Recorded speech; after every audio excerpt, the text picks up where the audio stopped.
Whoa, what it do? It's your favorite couple, and you already know we keeping it real. Keeping it together. I'm Hot Boy Turk. And I'm Emani. And this is Make Love, Make Money Podcast. You dig? I think these days people put a whole lot, and you supposed to, care about how you look, care about what you have on. Yeah. This, that, and the other.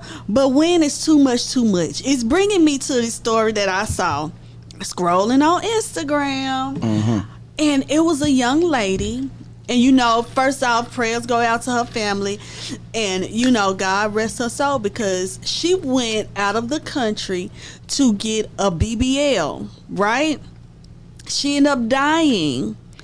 And when the body was sent back to her family, it was missing large parts of the brain, the lungs, and other vital organs and tissues.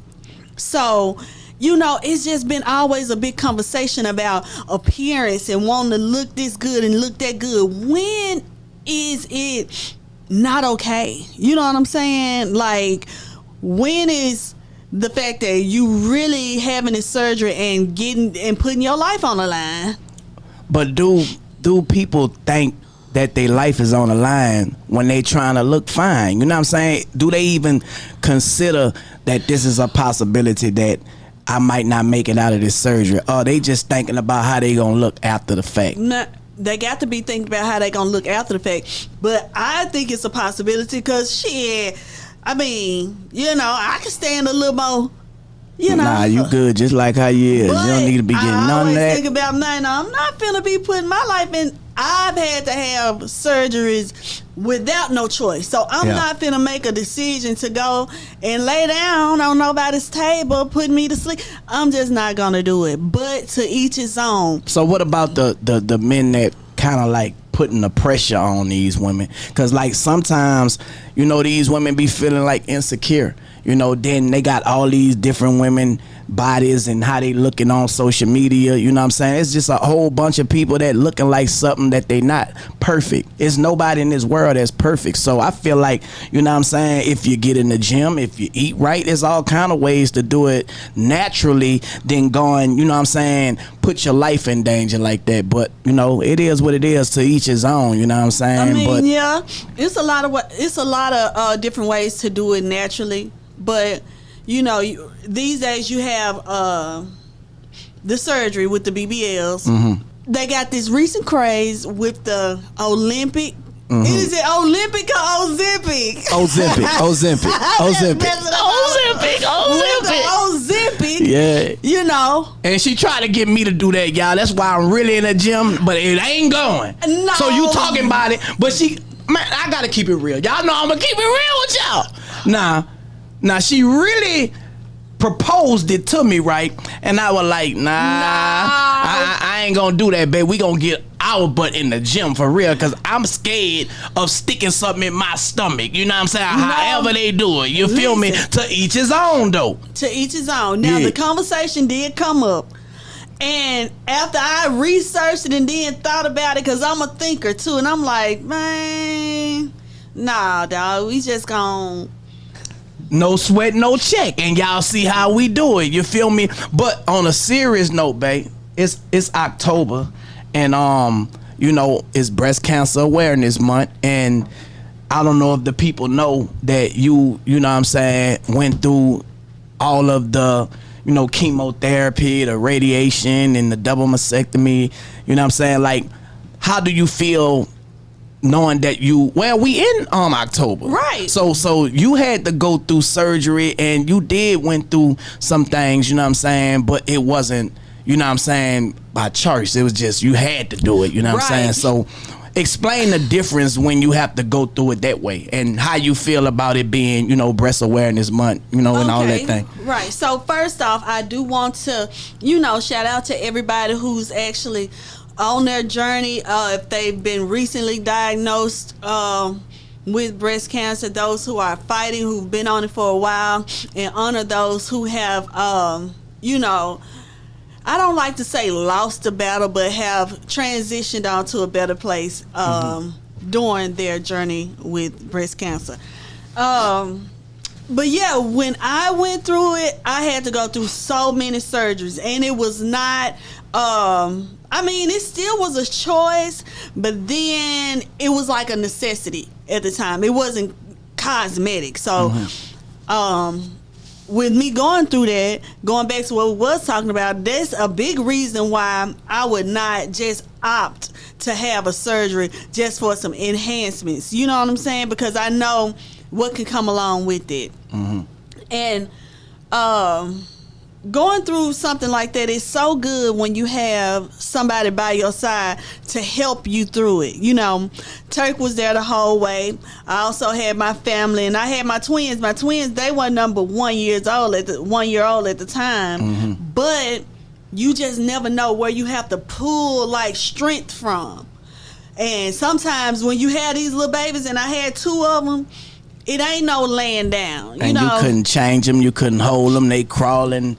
That was a time. I'm not gonna lie. And by the grace of God, we got through it. You know what I'm saying? But for the people that don't have that support, like, what would you say to a woman that's going through, you know, the things that you went through and don't have the support like you had? Like, how do she get through it? You know what I'm saying?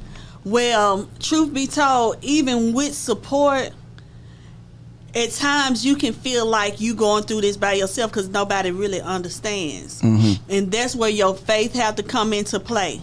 You got to know and just believe that all is well. And my grandmama told me this. She said, when you feel like you can't sleep at night or you having a hard time, just say all is well, all is well. And I would say that sometimes all night long until I just fell asleep, because it's something so hard to deal with. And then there's groups too. Like if you go to breastcancer.org, that's a group of women who are going through this, and you'll find a great support group within that. So I did that as well, even though I had the support of you and everybody else. Yeah.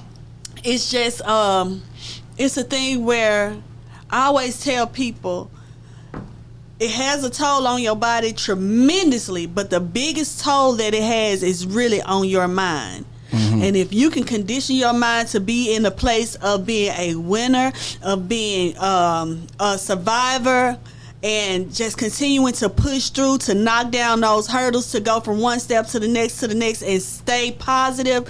You know, watch positive things on TV. I mean, I think, what was it? The Secret. The Secret. No, not The Secret. When I was going through that, we hadn't even watched The Secret yet. It was you know, when they pull the wheel down, come on down. Price is Right. Price is Right. Yeah. Baby, I had to watch Price is Right every day because you want to watch something that's. Where was that when you were watching Price is Right? That's when we were staying in. We were staying in an apartment still. Oh, okay. I was watching Price is Right but every day. But still, where I was at? We were staying in an apartment, but where was I? You was crazy then. Oh, okay. You hadn't. I still institutionalized. Good and institutionalized. Good and institutionalized. Hey, to bring on when you was going through it, and I remember me being institutionalized, because I'm gonna tell y'all a quick little story. When she was going through, you know what I'm saying, her situation, she wanted to help other women, but you know, we wasn't in no position financially to be able to be sending people food and doing this and doing that, you know what I'm saying? But she insisted to make little baskets, send people canned goods, rice, whatever we can send these people. And I was like, man, look, we ain't about to be doing all that. We used to get in real fuss about it, y'all. Petty. It wasn't petty, it was the principle. I'm like, man, petty. I'm like, listen, I'm like, man, they got people that can help them. You Don't can tell a story. What you want to bring? What you talking about? Don't make me tell the story. Tell it. Man, listen, You know I don't care. So petty. My mama, okay, asked me for a repass. Could I go to Sam's and get her a big can of green beans and a big can of green beans and a big can of corn? We talking about green beans and corn. Do you know this man said, where your daddy? Why he can't go get it? I feel like I was cool to say that, and it's cool to say that because it's like, where Pops? You feel me? First of all, I had the Sam's card. Didn't nobody have no Sam's What's that? card. But you say that was institutionalized. I'm very calling it. Nah, it's the institutionalized. principle. If you got a It ain't man, no if you have a principle man with in the no- house, Yeah. if you have a man in the house, the man should be able to provide for his woman, for his wife, First just of like all, I it wasn't was. a point of providing or not. The point was I had the Sam's card. We live not too far from Sam's. Well, I didn't think that Can deep. you go get the? I didn't think that Man, deep. you- Only thing I saw was, wait, don't she got a man? I was spending $5-6. Nah. I saw, don't she got a man? Why call my woman to go get something that she should be able to have for herself? And then if it was $5, that even make it even worse. But anyway, I ain't like that no more, y'all. I didn't see that as petty.